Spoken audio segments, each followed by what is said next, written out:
और सीबीओटी बहुत अच्छा था एलन का, बिल्कुल लाइव एक्सपीरियंस मिला उधर जाके। फिर भी 202 फर्स्ट अटेम्प्ट में लाना एक ऐसी जर्नी और एक ऐसी स्टोरी हो सकती है जो आपके कई सारे जूनियर्स और फ्रेंड्स को गाइड कर सकती है। क्या तुमने एमबीबीएस में कब से तैयारी शुरू करी थी? कैसे तुमने खुद से खुद को इम्प्रूव कर रहा होगा देखना है, नंबरों से कुछ नहीं है कि अपने इतने आए इतने नहीं आए।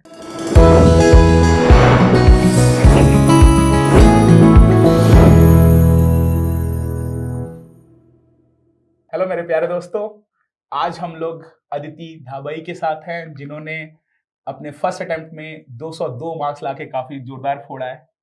और अदिति, कुछ बताओ अपनी जर्नी के बारे में। तुमने तो कैसा लग रहा है, क्या हो रहा है अभी? सर अभी तो बड़ा अच्छा लग रहा है और काफी सही लग रहा है। फर्स्ट अटेम्प्ट में निकल गया, इससे अच्छी चीज कुछ नहीं है। यस। और मैंने मेरी ग्रेजुएशन जॉर्जिया से की है। अच्छा। तो ये मेरा बेसिकली फर्स्ट अटेम्प्ट था। वहाँ से आए बाद फिर मैंने 6 मंथ यहाँ पे खुद से प्रिपेयर करा और एलन की सीबीओटी दी मैंने तीनों। हाँ, बता रहे थे तीनों सीबीओटी था। काफी हेल्प किया उन्होंने मुझे। और सर आपकी क्लासेस काफी अच्छी थी, जो आपने गाइड किया, जिस तरीके से आपने बताया सब कुछ काफी अच्छा था। सर के नोट्स काफी अच्छे और काफी कंटेंट था उनमें से। Thank you so much Aditi. मुझे अभी भी याद है जब जयपुर में आप क्लास में थी तो आपने काफ़ी सिंसियरली क्लास करी थी और मुझे एक थोड़ा सा फील आ जाता है कि हाँ, स्टूडेंट्स उस चीज़ को याद कर पा रहे नहीं, समझ पा रहे नहीं, तो दैट वाज रियली गुड, अच्छा था। फिर भी 202 फर्स्ट अटेम्प्ट में लाना एक ऐसी जर्नी और एक ऐसी स्टोरी हो सकती है जो आपके कई सारे जूनियर्स और फ्रेंड्स को गाइड कर सकती है। तो वो पूरी जर्नी कैसी रही? थोड़ा शुरू से शुरू करो। तुमने ऐसे जब मेरे कॉलेज में थी तब मैंने स्टार्ट कर दिया था। ऐप से पहले ही शुरू कर दिया? हाँ, थोड़ा करके कि उधर जाके ऐसा लोड नहीं अपने पे। और फिर उसके बाद में जो मुझे लगा कि जो नहीं हो पा रहा, उसकी क्लासेस वगैरह ये सब ली। फिर आप ही क्लास में आए थे। सर की सबसे अच्छी चीज़ ये थी कि सर ने ऐसे बोला 98% चीज़ें अपनी अच्छी होती है, बाकी लाइफ में 2% की तरफ आदमी देख के ऐसे कर देता है, ये अपने पे नहीं होना। तो बस अगर अपन ने ऐसे सोच लिया कि अपन से हो जाएगा तो अपन पास है। अगर अपने ऐसे हो रहा है मन में कि मेरे से नहीं होगा, ये डाउट लाना ही नहीं है। वाह वाह, वेरी गुड। हाँ, ये 2-3 पॉइंट है जो अभी हम लोग इंटरव्यू से पहले डिस्कशन कर रहे थे, तो तुम्हारी मुझे बहुत अच्छी लगी कि एक तो जो पॉजिटिव थॉट है खुद को लेकर के, वो तुम्हारे माइंड में बहुत क्लियर था।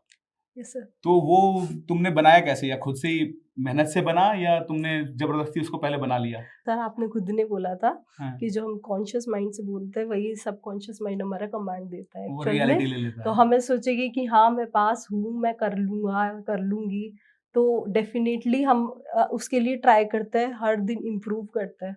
और ऐसे नहीं है कि आज अपनी पढ़ाई नहीं हुई तो अपन उस चीज़ को लेके गिल्ट में रहे कि आज नहीं हुई, उसको सब छोड़ देना है, अपने कल से आराम से पढ़ लेना। ज़्यादा हो रही है, कम हो रही है, ये नहीं देखना, कंसिस्टेंसी मैटर करती है। और लास्ट में रिवीजन, ये सब अपन को खुद से करना पड़ेगा, तो काफी सब सही है। यानी एक वो है कि जो सेल्फ टॉक है वो सबसे इम्पोर्टेंट टॉक है। और उस सेल्फ टॉक में अपनी जो 2% सब्जेक्ट छूट रहे हैं या 2% वीकनेस हो रहे हैं, उसको रिपीट करके क्या फायदा? उनको देखना ही नहीं है। ये देखो ना, हमने कितना सारा कर लिया।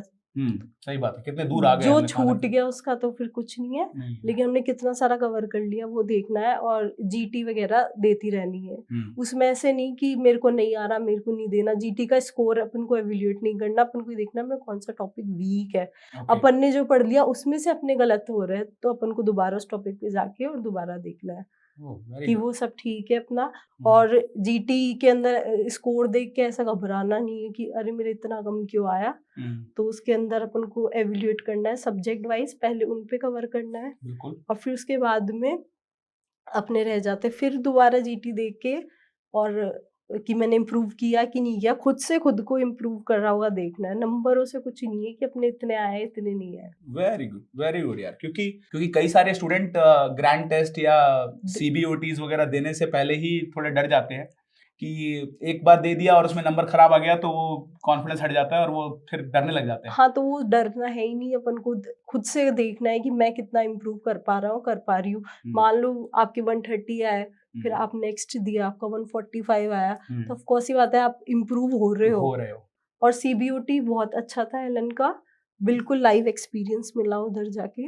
और जैसे बिल्कुल मैं जिस दिन एग्ज़ाम दे रही थी मुझे बिल्कुल भी फ़ियर नहीं था, बिल्कुल फ़ेमिलियर था जैसा सीबीओटी के अंदर था, बिल्कुल एज़ इट इज़ वही फ़ील आया मुझे उस टाइम पे, बिल्कुल भी एंग्ज़ायटी नहीं थी। अगर मैं सीबीओटी नहीं देती तो ऑफ़ कोर्स सी बात है मुझे थोड़ा-सा ऐसा लगता कि अपन पहली बार दे रहे हैं, क्या पता कैसा होगा, क्या नहीं होगा। पर सीबीओटी काफ़ी हेल्पफुल रहा और उनके एक्सप्लेनेशन वगैरह और आप लोगों के यूट्यूब पे सेशन वगैरह जो आप लेते थे सीबीओटी एक्सप्लेन वगैरह काफ़ी अच्छे थे। और सारी फैकल्टी ने जो यूट्यूब वगैरह पे लिए, जो सवाल क्वेश्चन वगैरह डाले उन्होंने, गेस्ट पेपर सीरीज वगैरह, वो सारी काफ़ी अच्छी थी। नहीं वो तो कि लास्ट टाइम पे अगर आप रिवीजन खुद से कर पा रहे हो और नहीं हो पा रहा, आपसे नहीं हो पा रहा, तो आप उनको भी देख के एक बार एवेल्युएट कर सकते हो कि ये इम्पोर्टेंट टॉपिक है, अपन ने ये कर लेने हैं और वाओ वेरी गुड। क्योंकि एक्चुअली मेरे माइंड में भी एक डायलेमा था कि लास्ट के मंथ में हम लोग जैसे नीट के क्वेश्चन या एग्जाम के लिए प्रोबेबल क्वेश्चन गेस्ट पेपर वगैरह दे रहे थे, तो मुझे एक डाउट अपने माइंड में याद आता कहीं ऐसा तो नहीं है कि हम लोग स्टूडेंट का जो मेन नोट्स है, पीवाईक्यू है, उससे उनको डिविएट कर रहे हों और अननेसेसरी उनको बर्डन डाल रहे हों। बट अब तुमने एक सही पॉइंट रखा है कि वो बर्डन नहीं है, इनफैक्ट वो देख सकते हैं कि क्या नहीं हुआ है। लास्ट टाइम पे कई बार इतना प्रेशर, इतना एंजाइटी रहता है कि खुद से रिवीजन नहीं हो पाता। तो उस टाइम पे अपन देख रहे हैं, उसमें काफी चीजें अपन को फेमिलियर लग पा रही है कि हाँ ये तो मेरे से हो गया, ये क्वेश्चन तो मेरे से उस टाइम पे एक्सप्लेनेशन करते टाइम, तो ऐसा खुद से कॉन्फिडेंस आता है कि हाँ चलो हम सही डायरेक्शन में जा रहे हैं अभी। और फिर फैकल्टीज इतना मेहनत करके बना रही है स्टूडेंट के लिए और ऊपर से यूट्यूब पे फ्री प्रोवाइड कर रही है, काफी अच्छा था ये सोर्स। नहीं मेन तुमने उस सोर्स को फॉलो किया और समझा, that is really good, very good. अच्छा एग्जाम डे कैसा रहा माहौल? तुम्हें नींद आई थी? एंजाइटी वाला इशू तुम खुद भी बता रहे थे कि 30-40% स्टूडेंट्स इसलिए गड़बड़ हो जाते हैं क्योंकि वो नेगेटिव सेल्फ टॉक कर लेते हैं। हाँ, वो तो तुमने नहीं करी। नहीं मैंने बट नहीं बाकी की। और फैक्टर्स कैसे तुमने एड्रेस किए? बाकी एंजाइटी जैसा कुछ नहीं था, मैं उधर जाके अपने रिलैक्स रही क्योंकि अपन ने पढ़ लिया सब कुछ। और जीटीज के स्कोर और सीबीओटीज के स्कोर तुम देख रहे थे? क्योंकि अपन जीटी देंगे, सीबीओटी देंगे, उसके अंदर अपन को एक आइडिया लग जाएगा कि मैं यहाँ पे स्टैंड कर रहा हूँ और उतने ही नंबर आएंगे आपके, 10 नंबर ऊपर 10 नंबर नीचे, बाकी आप श्योर हो जाओगे कि हाँ कि मेरे आ रहा है। और स्लीप सही रही थी? स्लीप तो नहीं सर, मैं तो बता दो, उससे क्या है कि बाकी लोग डरेंगे नहीं अगर तुम 10 बजे सो गई मैं और मेरा 1:30 बजे आँख खुल गया। अब मैं ऐसे कि करूँ क्या, मेरे को एंजाइटी भी नहीं हो रही और मेरे को नींद नहीं आ रही। अब उस टाइम पे क्या किया जाए? फिर उस टाइम पे मैं वेट करती रही कि अब मेरे को नींद आ जाए, फिर मैंने छोड़ा कि नहीं अब नहीं आया। फिर मैंने बायोकेमिस्ट्री वगैरह जिसके अंदर लगा कि थोड़ा ट्रिकी टाइप हो सकता है, अपन भूल जाए, तो मैंने ऐसे ऐसे देख ली कि एक बार नजरों से निकाल लो। और फिर उसमें से जो सुबह देखा उसमें से 5-6 सीधे सीधे बायोकेम के आ गए। भाई साहब ये तो तुम बहुत लकी वाला काम भी हो गया। हाँ, वैसे तो तुम्हारे मार्क्स 202 थे तो क्लियर मार्जिन है, बट वो हेल्प कर गए। वो भी हेल्प कर गया, लेकिन ऐसे सबसे मेन चीज है जो ये फंसते हैं अपन 140-150 वाली रेंज के अंदर, ये सारा खेल कॉन्फिडेंस का है। अपन एंजाइटी वगैरह के अंदर आके और सेल्फ डाउट करते हैं कि ये सही है मेरा, ये नहीं है, बोलते रिकॉल नहीं हो पा रहा। अगर आप बिल्कुल फ्रीली बैठोगे और ऐसे सोचोगे कि हमने पढ़ा तो है ही, रिजल्ट के बारे में नहीं सोचना उस टाइम पे, पेपर दे रहे हैं तो सिर्फ पेपर पे कंसंट्रेट करना है कि हाँ चलो ये क्वेश्चन है, इसका आंसर ये है। ये नहीं कि लास्ट टाइम मेरा क्या स्कोर था, लास्ट टाइम हुआ था नहीं हुआ था, अब इस टाइम पे 1-2 नंबर से रह गया, ये बिल्कुल नहीं सोचना उस टाइम पे। अपने बस कि मैंने एग्जाम देना है, ये आंसर है, जो भी रिजल्ट रहेगा वो सब बात की बात है। उस टाइम पे पर्टिकुलर जिस टाइम पे हो उसके बारे में सोचना है। ये एंजाइटी वगैरह लाके अपने 6 महीने खराब नहीं करने। वो शाहरुख खान वाली बात होगी कि ये 70 मिनट तुमसे कोई नहीं छीन सकता। हाँ, वैसे तो ये 3 घंटे कोई नहीं छीन सकता। अच्छा कि हाँ कि मेरा पेपर है, मैंने पढ़ा है, मैं अच्छे से परफॉर्म करूंगा, मतलब कि बिल्कुल। हाँ, और एग्जाम से पहले भी मैं ऐसे सोच रही थी अपन 1.5 साल तक जिस चीज की तैयारी करे वो फाइनली वो डे है आज, और अपन को अच्छे से पेपर देना है, अपना 100% देना है, रिजल्ट कुछ भी रहे बाकी नहीं सोचना अपन को, और बिल्कुल चिल ऐसे आराम से परफॉर्म अच्छा करना है, बाकी कुछ ही हो, टेंशन वेंशन नहीं। ये अप्रोच मुझे बहुत ही जोरदार लगी। तीन चार ऐसी बातें हैं अदिति जो वर्थ फॉलोइंग है बाकी स्टूडेंट्स के लिए तुम्हारे से।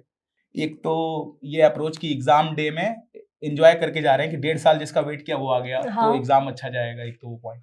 दूसरा पॉइंट जो तुम्हारा है कि कंटिन्यूअसली पॉजिटिव सेल्फ टॉक ही होनी चाहिए कि हाँ मैं फोड़ूंगी तो फोड़ूंगी, और कंसिस्टेंसी, और कंसिस्टेंसी वो है। हाँ, और तुम्हारी ये कंसिस्टेंसी कब से चली आ रही है? मतलब क्या तुमने एमबीबीएस में कब से तैयारी शुरू करी थी? कैसे तुमने फर्स्ट सेकंड ईयर से शुरू कर दिया था या थर्ड फोर्थ ईयर से? सर थर्ड फोर्थ ईयर में चालू किया था। जैसे ये अच्छी बात है, 1-2 साल जा चुका है तो कोई घबराने की बात नहीं। हाँ, आराम से थर्ड फोर्थ ईयर में किया। हाँ। और फिर उसके बाद में जैसे जैसे वेकेशन होते थे 2-3 सब्जेक्ट अपने कर लिए, फिर वेकेशन पे अपने मतलब दोनों चीजें इक्वली मेंटेन रखी है। हाँ। कि अपने आपने पढ़ ही लिया, चलो एंजॉय कर लेते वेकेशन, तो हाफ दोनों का। अच्छा। तो ऐसे करके हाफ वैकेशन में मान लो 2 महीने आए तो 1 महीना पढ़ते थे। हाँ, और 1 महीने एंजॉय कर लिया।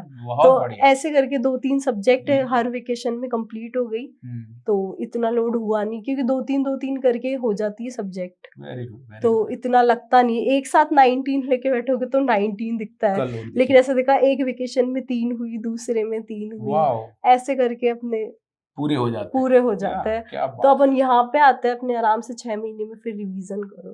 वाह, ये तो ऐसी स्ट्रेटेजी है जो मुझे लगता है कि सभी स्टूडेंट जो बाहर पढ़ने जा रहे हैं, हाँ, उन सबको कंपलसरी लिख के दे देनी चाहिए कि फिक्स रखो कि हर वैकेशन में 3-3 सब्जेक्ट करने और 2-2 घंटे 3-3 घंटे थर्ड फोर्थ ईयर से एटलीस्ट थोड़े रेगुलर पढ़ लो, रेगुलर।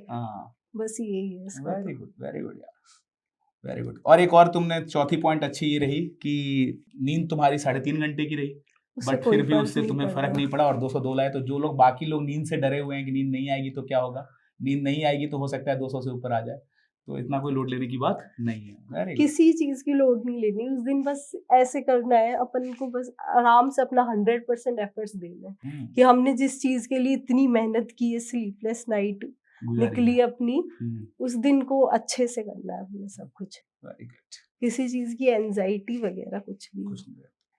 और ऐसे अपने तुम पूरी प्रिपरेशन जर्नी में किन लोगों को थैंक यू कहना चाहोगे, या किन लोगों को तुम चाहते हो कि अप्रिशिएट करें उनके एफर्ट को? सर आपको। अरे नहीं, वो तो शुक्रिया, मुझे तो पैसे आपकी हर एक चीज जो आपने बोला, PYQs करने हैं, PYTs करने हैं, ये सारे काफी हेल्प किया उन्होंने मुझे।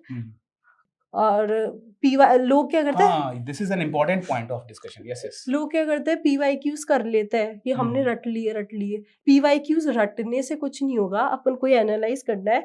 एग्जामिनर ने सेम टॉपिक पूछा है लेकिन अलग अलग तरीके से हर बार, तो उनकी अपन कहाँ गलत जा रहे हैं और कौन सी चीज छूट रही है। और PYTs करनी है एक्चुअल में अपन को PYQs के अंदर भी, कि टॉपिक्स कौन से एग्जामिनर बार बार रिपीट कर रहा है, उन पे ज्यादा फोकस करना है। नीट PG के भी PYQs करके जा रहे हैं। Very good. नीट PG के भी तुमने करे थे? हाँ, मैंने नीट PG INICT के मैंने कुछ किए थे, 1-2 साल के किए थे। पर FMG और PG के तो मस्ट है। अगर कि आपके पास टाइम नहीं है तो INI के छोड़ दो, पर आपको FMG और PG के तो करके जाना है और अच्छे से करना है। मतलब कि PYQ कर लिया उससे मतलब नहीं है, वो टॉपिक अपना क्लियर है कि नहीं, ये ज्यादा इम्पोर्टेंट है। थोड़ा इस पे और हेल्प करो स्टूडेंट्स की कि तुम वो टॉपिक कैसे करते थे कमांड, क्योंकि जो बुक से कर रहे हैं उसमें तो एक्सप्लेनेशन छोटी होती है, तो वो टॉपिक तुमने कमांड कैसे किए? सर जैसे मेरा PYQ में कोई क्वेश्चन गलत हो गया तो मैं उनको नोट्स पे जाती थी दोबारा और देखती थी कौन सी चीज मिस हो रही है, कि क्यों गलत हो रहा है। ठीक है। और फिर उसके बाद में मैं एवेल्यूएट करती थी कि किस तरीके से कहाँ पे, जैसे GTs में भी सेम GT दी मैंने, और फिर मैं देखती थी मेरे को आता हुआ टॉपिक गलत हो रहा है या फिर कुछ चीज ऐसी है जो मैंने पढ़ी ही नहीं है, तो इसमें देखती थी। जो नहीं पढ़ी वो तो ऑफ कोर्स सी बात है, फैकल्टी अलग बना के देगी, क्योंकि हर कोई बिल्कुल एज इट इज ऐड करेंगे। जो मेरे को आता है उसमें से गलत हो रहा है तो मुझे उस चीज को देखने की जरूरत है। तो इस तरीके से मैं रिवाइज करती थी कि GT दिया देन रिवीजन, ताकि कि सर कई बार ऐसा होता है थ्योरी करते रहते हैं ना अपन, तो अपन को एक आइडिया नहीं होता, क्योंकि अपन को वहां करने क्वेश्चन सॉल्व करने, केवल थ्योरी पढ़ने से आइडिया नहीं लगता, वो आइडिया बिल्कुल नहीं लगेगा। क्योंकि कई बार ऐसा होता है थ्योरी अपन को बहुत अच्छे से आती है लेकिन जरा सा ट्विस्ट हुआ अपन वो ट्विस्ट नहीं पकड़ पाते हैं बहुत बिल्कुल सही कि ये यहाँ से इतना सा ट्विस्ट होते ही आंसर चेंज हो गया। तो वही प्रैक्टिस करनी है और जितने हो सके जीटी वगैरह देने हैं अपन को। और सर आपके वो सीबीओटी वाला काफी अच्छा है, ऐसे तो लोग देखते नहीं है एक्सप्लेनेशन, पर वो बुक थी तो बुक के फॉर्म के अंदर सारा क्वेश्चन और उनका एक्सप्लेनेशन, और उसको आप आराम से हाईलाइट कर लो, अपने नोट्स में ऐड कर लो। मतलब वो एक टाइप के क्रिस्प नोट्स नहीं होते, वैसे हो जाते हैं आपके लिए तीनों सीबीओटी, क्योंकि काफी अच्छे तरीके से बनाए गए थे क्वेश्चन रिसेंट टॉपिक्स वगैरह पे, और जिस तरीके का पैटर्न है उसी पे। तो उनके एक्सप्लेनेशन और एक्सप्लेनेशन के बाद में उन चारों के एक्सप्लेनेशन दे रखे हैं, चारों ऑप्शन के, तो काफी कोरिलेट करने में हेल्प किया उस जगह। Very good, very good. नहीं, ये तो आपने उसको अच्छे से उसका यूज किया है पूरा, और उसको अपने नोट्स में इंक्लूड करके वो काफी अच्छा सोर्स था। मतलब आपको 19 सब्जेक्ट का रिवीजन हो रहा है आपका, क्योंकि फैकल्टी ने बनाए हैं क्वेश्चन, तो उन्हीं चीजों को देख के बनाए कि किस तरीके से क्वेश्चन आ रहा है, किस तरीके से रिपीट हो रहा है और कहाँ ट्विस्ट कर रहे हैं। तो उसी तरीके से आपके सीबीओटीज के अंदर क्वेश्चंस थे ट्रिकी टाइप में करके बनाए थे, रियल पैटर्न के ही जैसा बनाने की कोशिश कर रहे थे हम लोग। तो दैट्स वेरी गुड कि तुमने उसके ट्रिक वाले पार्ट को अप्रिशिएट करके उसको समझा, और शायद इसीलिए 200 से ऊपर ला भी पाए। That's very good. अच्छा, तुम बताए कि जो क्वेश्चन टॉपिक करने में जो गलत हो रहे थे वो तुम नोट से देख रहे थे, सही को क्या कर रहे थे? सही को आगे भी बढ़ा रहे हो, क्योंकि वरना तो खत्म ही नहीं हो पाएंगे क्वेश्चन। हाँ, सही को तो ऐसे कि चलो ये अपना टॉपिक आता है अपन को, जो गलत है उसका देखना है, देख लेते हैं मेन नोट से, क्योंकि पता है आदत क्या होती है, रिवीजन करते हैं अपन तो अपन जो चीज आती है उसी को ही रिवाइज करते हैं हमेशा, क्योंकि वो इजी रहती है अपने लिए।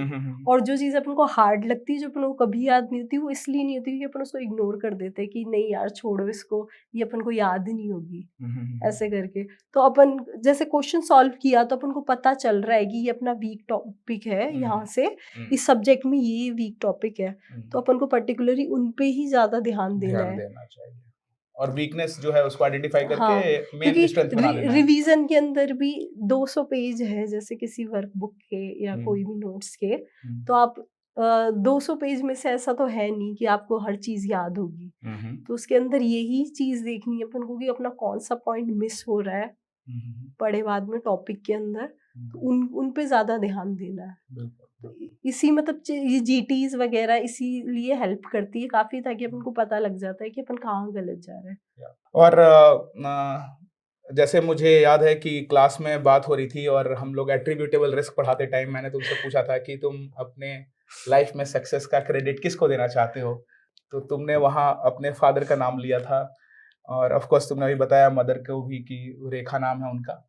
तो क्या रोल रहा था तुम्हारे इस जर्नी में फादर का और बाकी सीनियर्स का, बैचमेट का, उसको भी थोड़ा बताओ। सर एक्चुअल में मैं तो मेरे फादर को बहुत मानती है ऐसे कि जितना भी है मेरी लाइफ के अंदर सब उन्हीं की वजह से, कि मेरा तो एक्चुअल में ऐसा एमबीबीएस का प्लान भी नहीं था, सब कुछ उनका ही डिसाइडेड है कि हाँ चलो अपने बच्चे को भेजेंगे, ऐसे अच्छा रहेगा, डॉक्टर पॉजिटिव। कुछ लोग उसको वो ले लेते हैं कि वो कैसे डिसाइड कर रहे हैं मेरे बारे में, अरे भैया वो तेरे लिए अच्छा ही सोच रहे हैं। पर पेरेंट्स जो डिसाइड करते हैं वो काफी अच्छा भी करते हैं, वो अपने हिसाब से जो बेस्ट कर सकते हैं वो सोचते हैं। पूरी जर्नी के अंदर मतलब मैं घर जाती थी, कभी भी मैं ऐसे अपसेट होती, मेरे फादर बोलते तू चिंता मत कर, तू अपने पास है। बिल्कुल घर में बिल्कुल पॉजिटिविटी थी कि वो हमेशा ऐसे बोलते थे तू पास हो जाएगी, पढ़ रही है ना तू अपने पढ़ते रहे, बाकी ध्यान ही मत लगा, अपने रोज पढ़ते रहे आराम से और पास हो जाएगी, ऐसे करके। काफी पूरे टाइम ही उनका एक हाँ पूरे टाइम उनका ऐसे ही था, वो हमेशा बोलते थे मेरे को तू चिंता मत कर, तेरे 200 से ऊपर आएंगे, तेरे 200 से ऊपर आएंगे। रिजल्ट वाले दिन भी मेरे को पता नहीं था, रिजल्ट आ गया, मेरे फादर ही आए, तो उन्होंने बोला कि कॉन्ग्रेचुलेशन तू पास हो गई। मैं बोली कि नहीं आप झूठ बोल रहे हो, रिजल्ट कैसे आ गया इतनी जल्दी। फिर उसके बाद बोला कि नहीं सही में आ गया रिजल्ट। फिर उसके बाद में मैंने देखा रहा कि जब हाँ चलो। हालांकि तुम बता तो रहे थे कि एग्जाम का पेपर देकर आए थे और पापा का फोन आया था, तो तुमने तभी बता दिया था पापा का दोनों बार फोन आया कि फर्स्ट के बाद में कि कैसे हो गया पेपर। मैं बोले हाँ हो गया। फिर कि उन्होंने ऐसे नहीं पूछा कैसा क्या हुआ, उनको पहले ओवर कॉन्फिडेंस है कि अच्छा ही हुआ होगा। फिर दूसरे पेपर के बाद में आके मैंने ऐसे बोल दिया कि पापा बन गई आपकी बेटी डॉक्टर। वो चीज़ है, पेरेंट के लिए भी वो वाली बात है, ध्यान देने वाली बात है कि वो सिर्फ सपोर्टिव रोल में रहे और सिर्फ एप्रिशिएशन करे, हाँ है ना, कोई फॉल्ट फाइंडिंग या कोई कमी निकालने की कोशिश ना करें, है ना। मतलब कुछ पेरेंट ये गड़बड़ करते हैं कि वो हमेशा ही वो पूछते रहते हैं कुछ गलत तो नहीं कर रहे हो वहाँ पे, पार्टी तो नहीं कर रहे हो ज्यादा, है ना, वो उस नहीं एंगल में रहते तो हैं। सर उसमें भी क्या दिक्कत है, मतलब उन्होंने भेजा है तो हाँ, तो अपने पूछना अपने बनता बच्चे की है। अरे बनता है, भगवान बाबा, उसमें कोई वो दिक्कत नहीं क्या है। बात है, क्या बात। तुम्हारे फादर तो नो डाउट अच्छे हैं और सपोर्ट किया है, बट मुझे ऐसा फील आ रहा है कि तुम डॉटर भी काफी अच्छी हो और बहुत अच्छे स्टूडेंट भी हो उन्हीं की वजह से। हाँ, अरे वाह क्या बात है। And I am very sure कि तुम अपने प्रोफेशन में भी बहुत अच्छा करोगे और एक ऐसे डॉक्टर बनोगे जो ना सिर्फ अच्छे पैसे कमाएंगे बल्कि काफी दुआएं भी मिलेंगी। मेरी पूरी ब्लेसिंग है तुम्हारे साथ। बहुत अच्छा लगा तुम्हारे साथ आज बात करके और इंटरव्यू करके। कुछ लास्ट मैसेज किसी को देना चाह रहे हो, कुछ बताना चाह रहे हो? लास्ट मैसेज यही है, जैसे सर बोलते हैं अपने 98% चीजें लाइफ के अंदर अच्छी ही होती है, 2% का है जो अपन थोड़ा सा बुरा रहता है, लेकिन वो फेज बहुत सही है, बुरा नहीं होगा जब तक अपन को पता नहीं चलेगा कि काफी चीजें अच्छी है लाइफ के अंदर।